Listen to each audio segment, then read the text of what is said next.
Thank you, Chairman Lummis. And I did want to go back to, as I mentioned in my opening remarks, I was interested by the President's challenge last night when he referred to how we can cut in half our energy consumption in our homes and our businesses. And before coming to Congress, I was a local city councilman, and I worked very closely in local economic development projects. I know that many commercial buildings, that the business owners did want to take measures to make their buildings more energy efficient so they could reduce their own costs and also help make the earth more healthy and our country less dependent on foreign sources of oil. But it would always have to pencil out.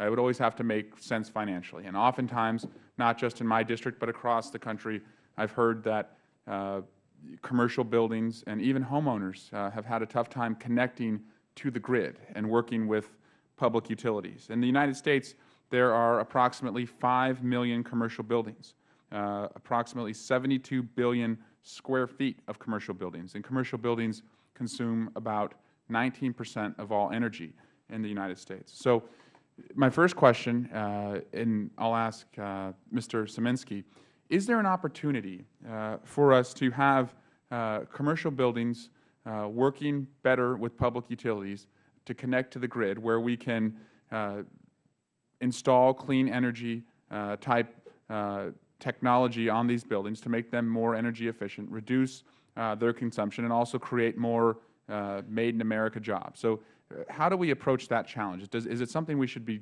considering as a national energy policy rather than region by region, state by state, if our President is issuing sort of this national challenge? I think there are lots of opportunities in the building sector for improvements in energy efficiency.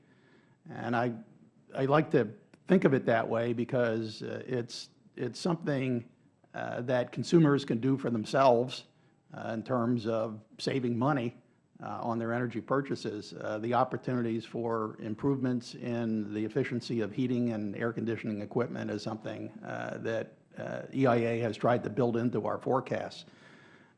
Mr. Swalwell, we have a number of surveys that we do, and EIA is the only group that's seriously undertaking to survey commercial buildings, residential buildings, and manufacturing facilities for their energy use. The commercial building energy survey that we are working on right now, and we'll be sending people out into the field in the next few months, will provide a baseline to be able to answer some of these questions that you've raised. It's a rather expensive part of what EIA's budget represents, but it's supported by numerous people in the private sector, including electric utilities and the commercial building owners themselves, because they like to see how their numbers stack up against the averages. I think there are tremendous opportunities, not just EIA, but virtually every other research group that's ever looked at the opportunities finds that now that we've moved as rapidly as we have on light-duty vehicles, the next best place to find energy efficiency savings in the U.S. is likely in the buildings area. Great. And Ms. Jacobson, do you care to weigh in on this? I bet you could also inform us.